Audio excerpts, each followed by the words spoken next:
अस्सलाम वालेकुम दोस्तों आज हम जिस मौजू पे बात करेंगे वो इसी सीज़न का मतलब है, यानी कि सनस्ट्रोक। क्योंकि आप जानते हैं कि इस वक्त कितनी शदीद गर्मी पड़ रही है और बिल्कुल ऐसे जैसे सूरज सवा नेज़े पे आया हुआ है। तो दोस्तों, इसमें जब सनस्ट्रोक का हमला होता है तो इसमें आमतौर पर पाई जाने वाली अलामात या बीमारी की जो निशानदही करने वाली अलामात होती हैं वो हैं, मरीज़ को बहुत ज़्यादा थकावट होती है, चक्कर आते हैं, सर दर्द होती है, अपने आप को कमज़ोर या बीमार महसूस करता है, जिस्म में ताकत नहीं होती, हिम्मत नहीं होती, पसीना इसे बहुत ज़्यादा मकदार में खर्च होता है और जिल्द का रंग काला हो जाता है या ब्राउन हो जाता है और जिल्द पर बाज़ दफ़ा दाने निकल आते हैं। बाजू, टांग और पेट में बल पड़ते हैं, यानी कि क्रैम्प्स उठते हैं। सांस तेज़ हो जाता है और दिल की धड़कन बढ़ जाती है और इसके साथ साथ इंसान को तेज़ बुखार भी हो जाता है। तो ये अलामात थी जो निशानदेही करती हैं कि ये मरीज़ सनस्ट्रोक के हमले का शिकार हो चुका है। अगर कोई भी मरीज़ सनस्ट्रोक का शिकार हो जाए तो उसके लिए दुआ से पहले कुछ एहतियात, कुछ तदाबीर ऐसी हैं जिससे हम वक्ती तौर पर इस हमले को कंट्रोल कर सकते हैं।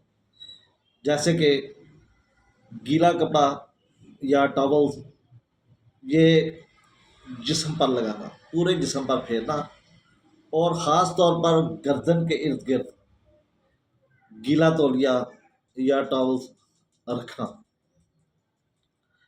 ठंडे कमरे में या ठंडी जगह पर मरीज़ को रखना। गीला तौलिया जो होता है वो गर्दन पे, बाजुओं के दरमियान और टांगों के दरमियान ये गीला तौलिया लगाना चाहिए ताकि जिस्म का टेम्परेचर कम हो। और इसके अलावा आपको पूरे बदन के ऊपर एक गीला कपड़ा लेकर लेटना चाहिए ताकि जिस्म का टेम्परेचर मज़ीद ना बढ़े और मरीज़ ज़्यादा कम्प्लिकेशन की तरफ ना चला जाए। दोस्तों, इसके अलावा गर्मियों में सबसे पहले आप जब भी घर से निकलें एक गिलास पानी पी के निकलें। और अगर आप स्कूल कॉलेज वगैरह हैं तो वापसी पर भी जब आप स्कूल कॉलेज से निकलें या बाज़ार से निकलें, कोशिश करें कि आप पानी का इस्तेमाल करके निकलें ताकि आप डिहाइड्रेशन से बच सकें, धूप की शिद्दत से बच सकें। छतरी लेकर निकलें, ठीक है, सर पे सफ़ेद रंग का कपड़ा लेकर निकलें और कोशिश करें कि आप ज़्यादा गहरे लिबास ना पहनें, ख़ास तौर पर काला लिबास और सुर्ख रंग का लिबास, क्योंकि ये हीट को ज़्यादा जज़ब करते हैं और इंसान को ज़्यादा मुसीबत में डाल सकते हैं। और हल्के रंग के कपड़े इस्तेमाल करें जिसकी वजह से आप हीट से बचे रहेंगे। और इसके साथ साथ ऐसी खुराक इस्तेमाल करें जिसमें पानी की मकदार ज़्यादा हो ताकि आप डिहाइड्रेशन का शिकार ना हो। ऐसी खुराक इस्तेमाल करें जिसमें पोटेशियम की मकदार ज़्यादा हो, इलेक्ट्रोलाइट्स की मकदार ज़्यादा हो। हल्की चीनी वाला पानी वो इस्तेमाल करें। कार्बोहाइड्रेट्स का इस्तेमाल करें जो आपको जल्द ठीक होने में मदद देते हैं। इसमें जो होम्योपैथी अद्वियात इस्तेमाल होती हैं, एंटमक्रूट, ग्लूनाइन, नेटमकार, नेटम्योर और पल्साटिला फर्स्ट ग्रेड की मेडिसिन है। दोस्तों, इसके अलावा भी काफ़ी सारी मेडिसिन हैं, लेकिन हम कोशिश करेंगे कि आज हम सिर्फ फर्स्ट ग्रेड की मेडिसिन के बारे में आपको थोड़ा सा बताएं। अब हम बात करते हैं एंटमक्रूट की, एंटमनियम क्रूट। इसकी अलामत भी गर्म मौसम में اور دھوپ کی گرمی سے یہ زیادہ ہوتی ہے، اور سرد پانی میں نہانے سے بھی اس کی علامات بڑھتی ہیں۔ سورج کی تپش جسم برداشت نہیں کر سکتا۔ اصل میں ہوتا یہ ہے کہ سورج کی تپش کی وجہ سے دماغ کے اندر اجتماعی خون زیادہ ہو جاتا ہے، اور اس میں شدید سر درد ہوتا ہے، چکر آتے ہیں، اور مریض کا سانس، وہ سر درد اس کا جو ہے خاص طور پر سیڑھیاں چڑھنے سے اور نہانے کے بعد زیادہ شدت اختیار کرتا ہے۔ سر بھاری ہوتا ہے اور اس سے چکر بہت زیادہ آتے ہیں۔ جیسے کہ آپ جانتے ہیں کہ یہ مریض ایسا ہوتا ہے جو کہ زیادہ تیز مرچی مسالہ یا چٹپٹی چیزیں کھانا پسند کرتا ہے، اور اس کے زبان کے اوپر سفید رنگ کی موٹی تہ ہوتی ہے، اور یہ جیسے ہی گرم کمرے میں آتا ہے اس کی کھانسی بڑھ جاتی ہے، آواز موٹی ہو جاتی ہے، کرخت ہو جاتی ہے اور بدی ہو جاتی ہے۔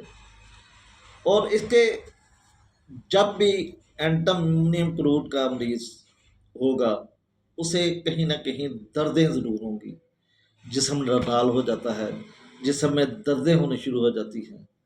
تو یہ دوستو، اگر زبان بالکل وائٹ کوٹڈ ٹانگ ہو، مریض بے ہوشی کے قریب ہو، تو ہم اینٹی مونیم کرو کا استعمال کر کے مریض کو شفا یاب کر سکتے ہیں۔ اس کی سب سے کامن دعا گلو 9 ہے۔ گلو 9 کا مریض جب دھوپ میں آتا ہے اور سن سٹروک کا اسے حملہ ہوتا ہے تو دماغ میں اجتماعی خون ہونے کی وجہ سے شدید قسم کا سر درد ہوتا ہے، اور مریض نیم بے ہوش ہو جاتا ہے، جیسے بالکل ایسا، نہ آنکھیں کھولتا ہے نہ کوئی بات، بالکل نڈھال ہو جاتا ہے اور سخت سر درد ہوتا ہے۔ اگر آپ نبض کی بات کریں تو اس کی نبض چلتے ہوئے کچھ سٹروکس کے بعد 1 یا 2 سٹروک مس کر دیتی ہے۔ اس میں اگر آپ زبان دیکھیں تو زبان کا پچھلا حصہ، اس میں تھوڑی سی خرابی ہوتی ہے، اس میں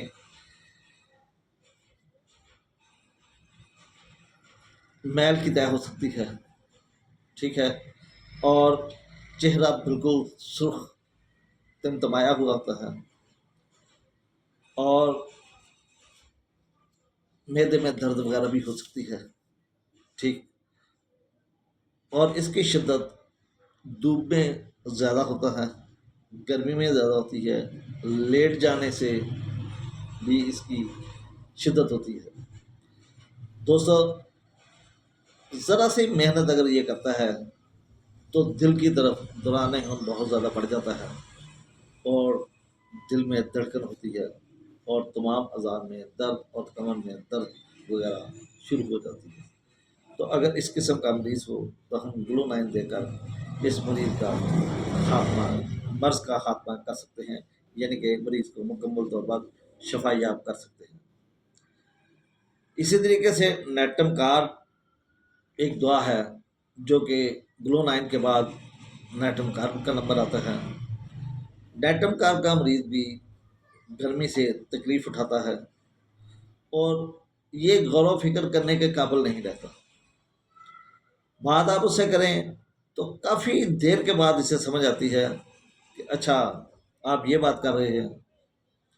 اگر ذرا سی محنت کرتا ہے تو دماغ میں درد ہوتا ہے، اس کا سر درد گیس کی لائٹ میں یا دھوپ میں بڑھ جاتا ہے، اور اسے ایسا محسوس ہوتا ہے جیسے میرا سر پھیل رہا ہے، بڑا ہو رہا ہے، اور سماعت اس کی جو ہوتی ہے وہ تیز ہو جاتی ہے، سینسٹیو ہو جاتا ہے، اور جیسے ہی گرمی کا موسم آتا ہے اس کی سر درد بڑھنا شروع ہو جاتی ہے یا واپس لوٹ آتی ہے، اور دھوپ لگنے سے اسے چکر بہت زیادہ آتے ہیں۔ अगर बाहर से घूमकर ये भी जब गर्म कमरे में आता है तो इसे खुश खांसी होती है, और लेकिन सीने के बाएं हिस्से में इसे ठंडक का एहसास होता है। ये अलामात थी नेट्रम कार्प की। जैसे कि आप जानते हैं, नेट्रम कार्प के मरीज को मैदे के कुछ मसाइल होते हैं, जैसे वो दूध पीना पसंद नहीं करता, वो दूध से नफरत करता है। अगर दूध पी भी लिए तो इसके पेट में गैस वगैरह हो जाती है, और जब तक ये हरकत करता रहता है उस वक्त तक ये कदरे बेहतर होता है। लेकिन जैसे ही हरकत बंद करके बैठता है तो इसकी तकलीफ़ों में इजाफा होना शुरू हो जाता है, और मौसीकी से गर्मी के मौसम में हरारत से, दिमागी मेहनत से इसकी अलामात में शिद्दत आ जाती है। नेट्रम ग्रुप एक ऐसा है जिसमें सूरज की वजह से बहुत ज़्यादा मरीज़ तकलीफ़ उठाता है। अभी हम बात कर रहे थे नेट्रम कार्प की, तो इसी तरीके से नेट्रम म्योर भी एक ऐसी दवा है जो कि जैसा कि आप जानते हैं ये एक गर्म दवा है। इसके मरीज़ को भी गर्मी में ज़्यादा तकलीफ़ होती है। इसके इसमें असल में नेट्रम म्योर जो होता है वो जिस्म में पानी की जो मिकदार होती है उसको मुनासिब रखने में ये लीडिंग रोल इख्तियार करता है। इसलिए जब जिस्म में नमक की कमी होती है तो नेट्रम म्योर की अलामात ज़्यादा शिद्दत के साथ रूनुमा होती हैं। इसमें सर दर्द होता है, सर दर्द हथौड़े लगने जैसा होता है, और ये सूरज निकलने से लेकर गुरूब आफ्ताब तक रहता है। मुज़मन सर दर्द होता है, इससे आधे सर का दर्द होता है, और इसमें पेशानी में वर्म भी महसूस होता है। दोस्तों, जैसे कि आप जानते हैं कि इसको पसीना बहुत ज़्यादा आता है और तेल की तरह का पसीना आता है, और इसमें खाना खाते हुए ख़ास तौर पर नाक पर पसीना आना या होंठों के दरमियान कट लग जाना कुदरती तौर पर ये नेट्रम म्योर की निशानदेही करता है। नेट्रम म्योर का मरीज़ खामोशतबा होता है और कोशिश ये करता है कि जितनी देर तक उसको मुकम्मल तौर पर डॉक्टर पे एतबार ना हो कि डॉक्टर मेरी को मदद कर सकता है, उतनी देर तक ये अपनी ज़ुबान नहीं खोलता। ये कब्ज़ का शिकार होता है और गर्मी से तकलीफ़ें उठाता है, और इसे प्यास भी ज़्यादा लगती है और ठंडे पानी से इसे सुकून मिलता है। इसके अलावा अगर हम पाँचवीं दवा का जिक्र करें तो वो है पल्साटिला। जैसे कि आप जानते हैं कि पल्साटिला का मरीज़ भी खुली हवा में बेहतरी महसूस करता है, लेकिन गर्म कमरे में हरारत के पास उसकी अलामात में शिद्दत आ जाती है, सर दर्द हो जाता है, सर दर्द, और इसके चक्कर ऐसे होते हैं कि जब लेट के उठता है तो इसे चक्कर आते हैं, बिल्कुल ब्रायोनिया की तरह। लेकिन ब्रायोनिया का मरीज़ जब उठता है तो इसे चक्कर आते हैं और दोबारा लेट जाता है, लेकिन पल्साटिला का मरीज़ जब उठता है इसे चक्कर आते हैं लेकिन ये दोबारा नहीं लेटता, यानी कि उठ के बैठ जाता है।